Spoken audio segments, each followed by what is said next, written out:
Hadirin yang kami hormati. Oleh karena itu kembali ke pokok masalah. Kulon jenengan diajari ya Sayyidi ya Rasulullah, agar memahami keagungan Rasulullah sallallahu alaihi wasallam. Karena tadi ayat Al-Qur'an mengatakan sifat-sifat Allah ditajallikan kepada Rasulullah. Dan ayat selanjutnya walil mu'minin. Setelah Rasulullah wafat secara jasmani, Rasulullah tak ada di dalam alam jasmani. Sifat Rasulullah yang ditajallikan dari Allah itu ditajallikan, dipancarkan kepada Sultanul Aulia pada setiap zaman. Walil mu'minin, firman Allah dalam surat Al-Munafikun ayat 8. Ini para ulama tasawuf menafsiri walil mu'minin itu orang mukmin yang kamil. Dalam arti lain adalah Al-Ghaus Sultanul Aulia. Walakinnal munafiqina la ya'lamun. Namun kekuatan keagungan Rasulullah, keagungan Ghaus tidak mampu dipahami oleh orang-orang yang munafik. Orang-orang yang hanya mengandalkan ilmiah, rasional sentris, logik sentris. Hanya berpikir empiris dalam didaktik metodik. Tidak mengenal rahasia kekuatan Allah subhanahu wa ta'ala.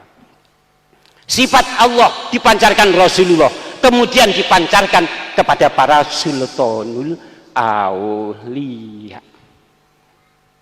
Maka ayat ini dijelaskan oleh para ulama-ulama. Al-mu'minun al-ghaus itu almarhum ganti, almarhum ganti. Di dalam kitab Al-Yawaqid wal Jawahir ayat halaman 80, syarat ghaus itu hidup secara jasmani dan rohani. Wa syurutuhu ayyakuna dzismin tabi'in wa ruhin wala budda ayyakuna fi hadaddar maujudan bijasadi wa ruhi min ahdi adama ila yaumil qiyamah. Ditulis oleh Imam Abdul Wahab Asy-Sya'rani. Al-Ghaus juga ini, yang almarhum 973. Beliau mengatakan syarat daripada Sultanul Aulia wujud secara jasmani dan rohani. Sejak Nabi Adam sampai hari kiamat, mereka tidak ada yang hanya wujud alam rohani, pasti dengan jasmani dan rohani. Maka tidak ada ghaus dari alam kubur, tidak ada. Maaf kawan pengamal wahidiyah yang lain, ada yang berpikir Mbah Yai bertentangan dengan prinsip tasawuf ini. Kalau mengatakan ghaus tetap Mbah Yai qaddasallahu sirrah wa radhiyallahu anhu, ini tendensi politik belaka ini. Akidah kitab-kitab tasawuf tidak ada yang membahas itu. Almarhum ganti, almarhum ganti. Hanya perbedaannya hadirat. Kalau sebelum perjuangan wahidiyah,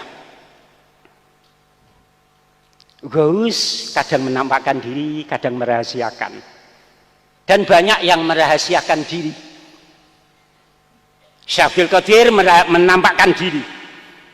Karena kalau menampakkan diri resikonya berat, berat resikonya. Tantangan dari dalam dan dari luar. Kita ingat Syekh Abdul Qadir, 100 ulama membuat surat keputusan. Ulama di Baghdad, majelis ulama Baghdad waktu itu memutuskan Syekh Abdul Qadir sesat. Ribuan muridnya habis, tinggal 7 yang istiqomah. Dalam sejarah ini Imam Sadali dikatakan sesat, diusir. Berat ghaus yang menampakkan diri itu. Maka sedikit sekali yang menampakkan diri. Kebanyakan beliau merahasiakan diri. Seperti guru Syekh Abdul Qadir, Syekh Abul Khair Hamad Ad-Dibash. Ini adalah Al-Ghausin. Kitab Al-Fatawi Al-Hadisiyah menerangkan ini Al-Ghaus. Gurunya Syekh Abdul Qadir Al-Ghaus. Syekh Abdul Qadir wafat, diganti oleh putranya Syekh Abdul Razak, terkenal Syekhul Walad, juga Sultanul Aulia. Tidak ada ghaus dari alam kubur, tidak ada. Itu hanya pendapat yang tak berdasar ilmiah agama. Hadirin yang berbahagia, begitu pula dalam tarekat Naqsyabandi. Imam Naqsyabandi gurunya adalah Sultanul Aulia Syekh Amir Kulal. dulu kawan seperguruan, dua-duanya mengaji di Syekh, maaf saya lupa, dulu sama-sama mengaji pada satu guru Gaus. Akhirnya dipesan, maaf, Syekh Baba Samasi, beliau berdua Syekh Amir Kulal dan Imam Naksabandi ngaji kepada Syekh Baba Samasi. Akhirnya Syekh Baba Samasi berpesan kepada Syekh Amir Kulal, wahai muridku, murid yang terkecil, karena Imam Naksabandi ngaji umur 7 tahun, sudah mengaji kepada Sultanul Aulia. Nanti yang menjadi penerusmu adalah ini, bimbing ini setelah aku wafat.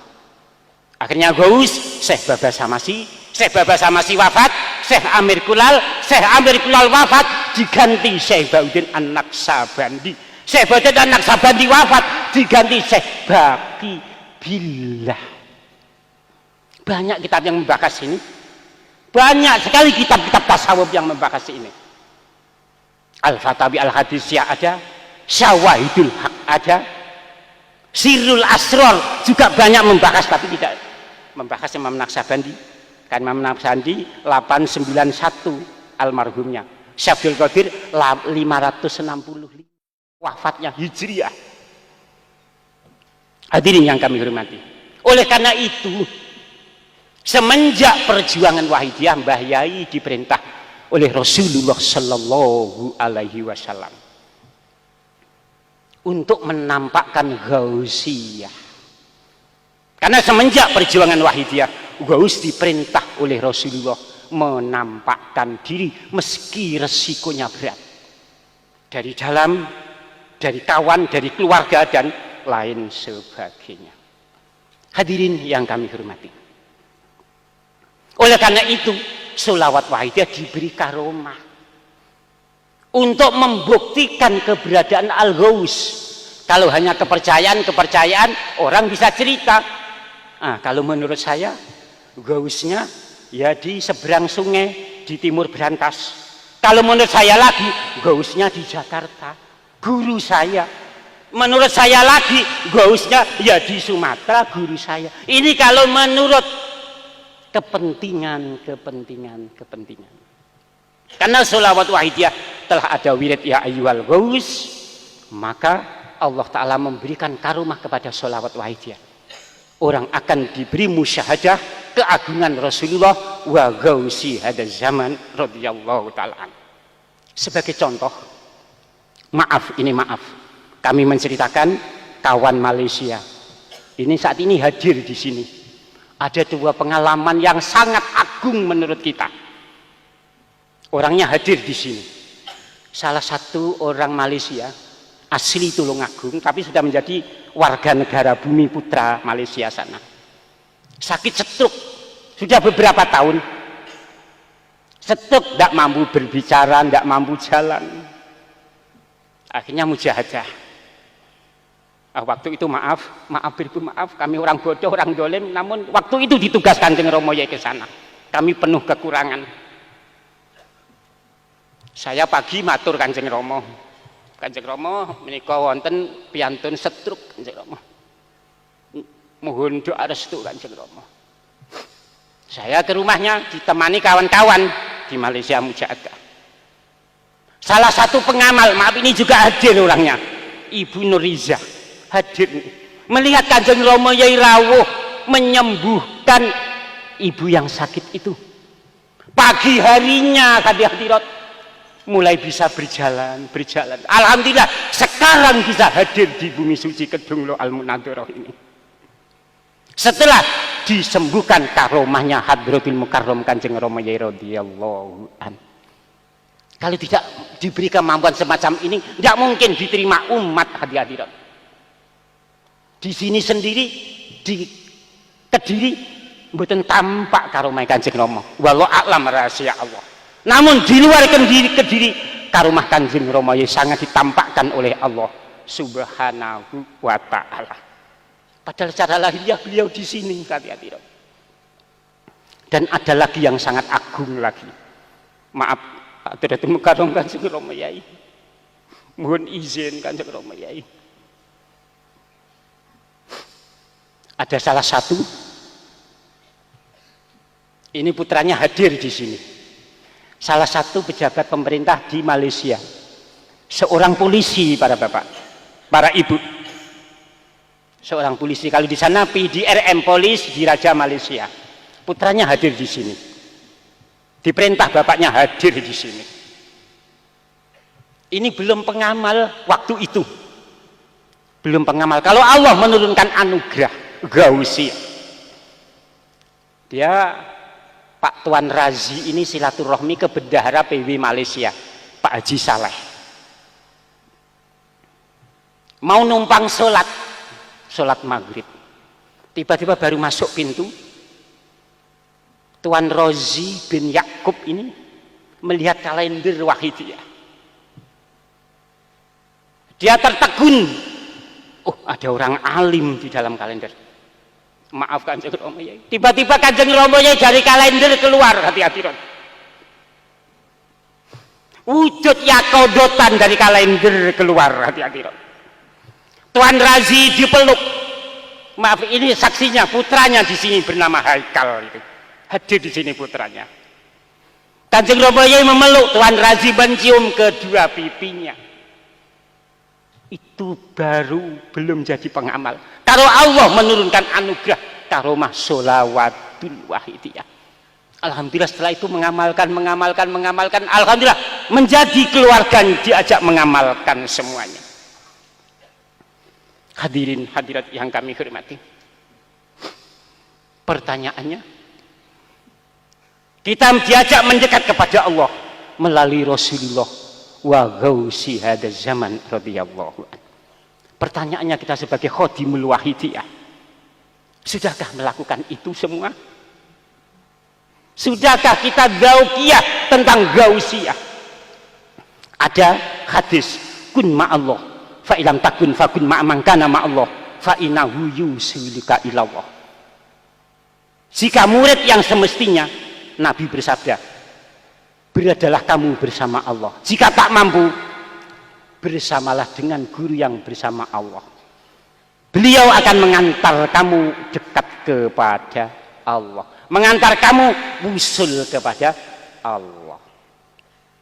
Hadirin hadirin kami hormati, kalau sekarang kita ini dekat dengan Hadratul Mukarram Kanjeng Rama Yai secara lahiriah, sebentar lagi secara lahiriah. Namun yang dimaksud hadis ini bukan secara lahiriah, secara maknawiyah. Ketika kita pulang ke rumah masing-masing, mampukah kita bersama beliau dimanapun kita berada? Hakikinya rohani beliau memenuhi semesta alam. Hadis menerangkan, inna min khiyari ummati ajsadum fil ardi wa qadamuhum fis sama wa qulubuhum fis sama. Aku memiliki hamba, kata Nabi, memiliki umat yang badannya di bumi namun jiwanya di langit, badannya di bumi namun relung hatinya di atas, di bawah aras Allah subhanahu wa ta'ala. Hadirin yang hadirat yang kami hormati, itulah hakikinya guru rohani yang kamil mukamil, mampu menghadiri muridnya dimanapun berada. Pertanyaannya lagi, mengapa kita tidak mampu bersama beliau dimanapun berada? Jangan-jangan kita seperti dulu zaman Nabi Muhammad. Banyak orang Makkah, karena tidak bersama Rasulullah, hanya bersama secara lahiriah, tidak mendapat nur syafaat, nur ilahiyah dari Rasulullah sallallahu alaihi wasallam. Justru Bilal hadirat yang jauh di Afrika, yang rindu kepada Rasulullah, senantiasa bersama Rasulullah, akhirnya mendapat nur ilahiyah, ma'rifat, usul kepada Allah subhanahu wa ta'ala. Mungkin kula jenengan iki Khodimul Wahidiyah hanya tulisan, hadirat. Mungkin kula jenengan ada di Kedungro, keluarga beliau di Kedungro, maaf, namun jiwa kita jauh dari Hadratul Mukarram secara hakiki, hakikatan, batinatan, lazimatan firroh, kita bersama-sama, hadirat. Oleh karena itu, hadirat, mari kita bersama mohon izin beliau agar bagaimanapun wujud kita hati-hati diterima menjadi murid beliau hati-hati yang kami nikmati. Karena Ghaus itu hati-hati Ghaus itu diizinkan Allah membela muridnya di hari kiamat nanti. Setiap Ghaus kata Syabdul Qadir Jailani akan di pintu neraka besok hari kiamat, akan mencari murid-muridnya. Khotimul Waqidiyah dicari. Namun hati-hati orang seperti kita, terutama diri saya, pantas di dalam neraka. Hati-hati kita banyak dosa, durhaka dengan perjuangan, durhaka dengan Ghaus, durhaka dengan Hadratul Mukarram Kanjeng Rama Yai radhiyallahu anhu. Oleh karena itu, sebelum beliau secara lahiriah rawuh di sini, mari kita menyatukan jiwa. Hati-hati Kanjeng Rama Yai nyuwun izin, Kanjeng Rama Yai, kula bersama panjenengan sampai akhir hayat. Kanjeng Rama Yai, izinkan malaikat Raqib Atid mencatat saya sebagai murid panjenengan. Kalau nanti saya di neraka, Kanjeng Rama Yai, berkenanlah panjenengan mencari saya, mencari kami, Kanjeng Rama Yai. Khotimul Waqidiyah yang senantiasa durhaka ini, Kanjeng Rama Yai. Al-Fatihah.